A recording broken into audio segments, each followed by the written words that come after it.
Hello दोस्तों, मैं सचिन आप सबको कुमार कनौजिया चैनल पर स्वागत करते हैं। आज का सेशन है सी टेट जुलाई 2024 यूपी टेट सुपर टेट। विषय क्या है? हिंदी व्याकरण। तो जिन लोगों ने अभी तक मेरा चैनल सब्सक्राइब नहीं किया है, कृपया कुमार कनौजिया चैनल को सब्सक्राइब करें।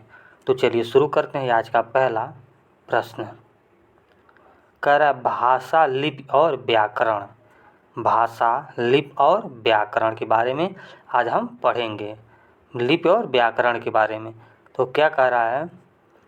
भाषा क्या कह रहा है? पहले भाषा कह रहा है मनुष्य एक सामाजिक प्राणी है। मनुष्य कैसा प्राणी है?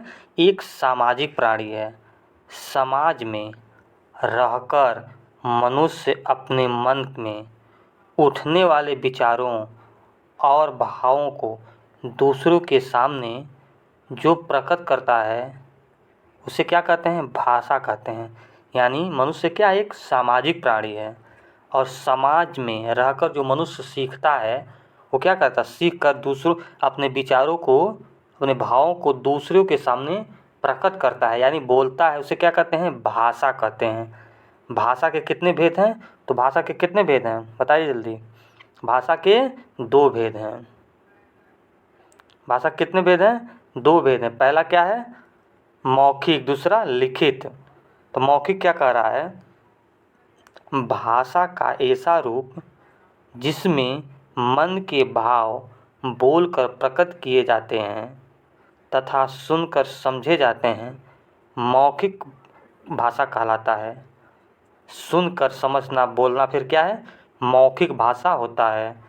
तो भाषा कितने प्रकार के होते हैं? दो होता है। एक सांकेतिक भाषा होता है। सांकेतिक भाषा जानते हैं कब प्रयोग होता है? जैसा क्रिकेट में देखोगे, जब फिर अंपायर आउट का इशारा करता क्या, अंगुली एक उठाता है, एक सांकेतिक भाषा है। दूसरा क्या है? लिखित भाषा। दूसरा क्या है? लिखित भाषा।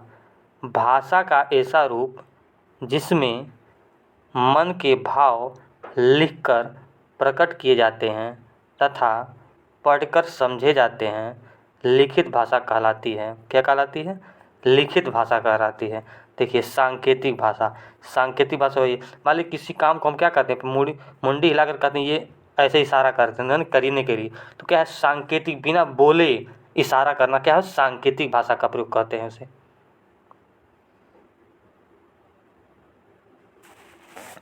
कुछ और पढ़िए।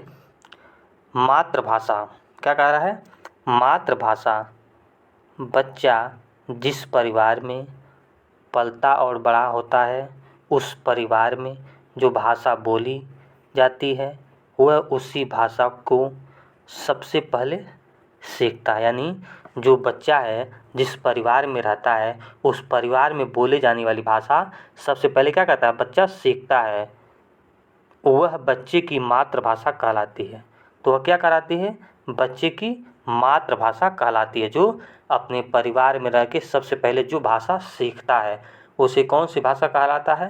वह मातृभाषा कहलाता है। फिर कहला है राजभाषा।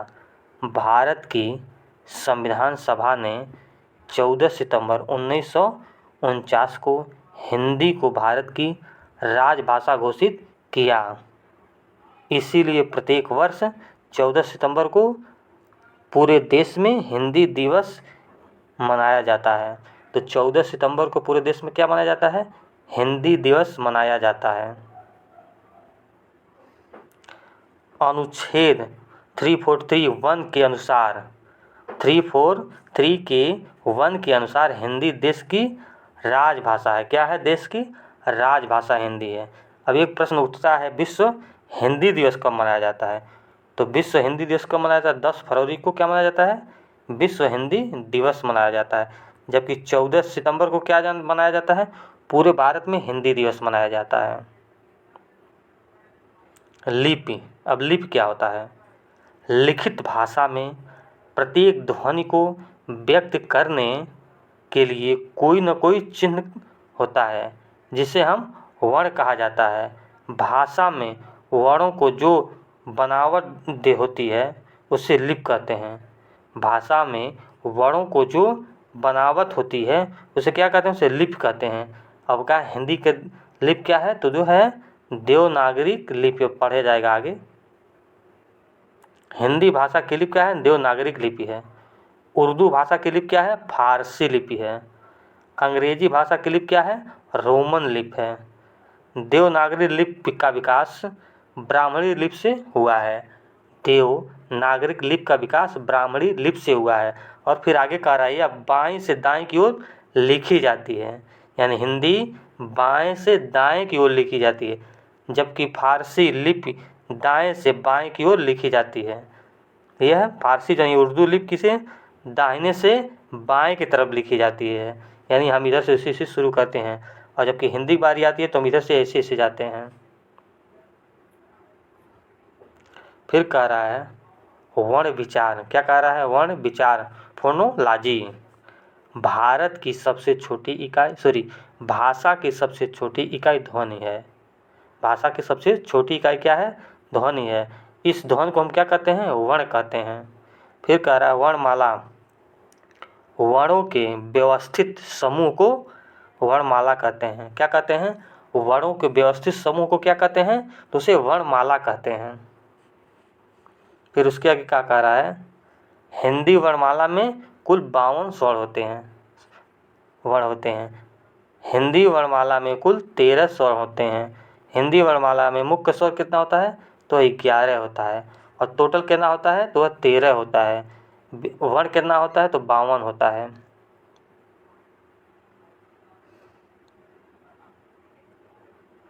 हिंदी में वर्ण के 2 भेद होते हैं। हिंदी में कितने भेद होते हैं? 2 भेद होते हैं। पहला क्या है? स्वर। पहला स्वर का है जिन वर्णों का उच्चारण करते समय मुख से निकलने वाली वायु बिना रुकावट के बाहर आती है, उन्हें स्वर कहते हैं। क्या कहते हैं? स्वर कहते हैं। ये स्वतर वगैरह स्वर कहते हैं। स्वर 3 प्रकार के होते हैं। स्वर कितने प्रकार के होते हैं? स्वर 3 प्रकार के, जबकि हिंदी वर्णमाला में वर्ण कितने होते हैं? 2 होते हैं। अब स्वर 3 होते हैं। पहला क्या है? हास्य स्वर। जिन स्वरों का उच्चारण सबसे कम समय में होता है उन्हें हास्य स्वर कहते हैं। वे 4 प्रकार के होते हैं। ई उ ऋषि, ये क्या है? हास्य स्वर इसे कहते हैं। फिर दूसरा है दीर्घ स्वर। जिन स्वरों का उच्चारण करने में दोगुना समय लगता है उसे क्या कहते हैं? दीर्घ स्वर कहते हैं। जैसे आ, ई, उ, ए, औ। ये क्या है? ये दीर्घ स्वर हैं सब। जबकि ये क्या है? हास्य स्वर। अ, ई, उ, ऋषि। एक है प्लुत स्वर। क्या है? प्लुत स्वर। जिन स्वरों को उच्चारण करने में 3 गुना समय लगता है उन्हें क्या कहते हैं? प्लुत स्वर कहते हैं। जैसे क्या कहते हैं? उन्हें प्लुत स्वर कहते हैं। जैसे ओम, ये लंबा समय लगता है ना, तो 3 गुना समय लग रहा है। अब दूसरा है व्यंजन। स्वर की सहायता से बोले जाने वाले वर्ण को क्या कहते हैं? व्यंजन कहते हैं। वर्ण की सहायता से बोले जाने वाले स्वर को क्या कहते हैं? व्यंजन कहते हैं। तो कितने प्रकार के होते हैं? स्पर्श व्यंजन, अंतस्थ व्यंजन, उष्म व्यंजन। अब तीनों कौन कौन से आते हैं? अब ये सुन लीजिए। स्पर्श व्यंजन, और स्पर्श व्यंजन में आता क, ख, ग, घ, अंग। इसे क्या कहते हैं? इसे क वर्ग भी कहते हैं। क्या कहते हैं? क वर्ग। इसे क्या कहते हैं? च वर्ग। ट वैसे ट वर्ग। फिर है त वर्ग, प वर्ग। ये सब प्रश्न आता है, यूपी टेट में सब पूछा जाता है वर्ग के बारे में। च वर्ग के कितने शब्द होते हैं? तो स्पर्श व्यंजन में कितने शब्द होते हैं? तो देखिए 1 2 3 4 5 6 7 8 9 10 11 12 13 14 15 16 17 18 19 20 21 22 23 24 25, यानी 25 यानी 25 स्पर्श व्यंजन होते हैं। कितने होते हैं? 25 स्पर्श व्यंजन होते हैं।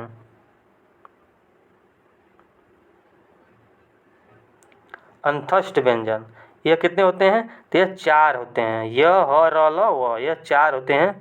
य, ह, र, ल, व। 5 होते हैं। 5 कितने होते हैं? तो 5 होते हैं। उष्म व्यंजन, उष्म व्यंजन 4 होता है। स वो ह स है, ये एक मिस्टेक हो गया है। तो चलिए दोस्तों, आज का सेशन हुआ पूरा। फिर अगला वर्णमाला की अगला वीडियो देखने के लिए हमारे चैनल को सब्सक्राइब करें। तब तक के लिए जय हिंद दोस्तों, जय भारत।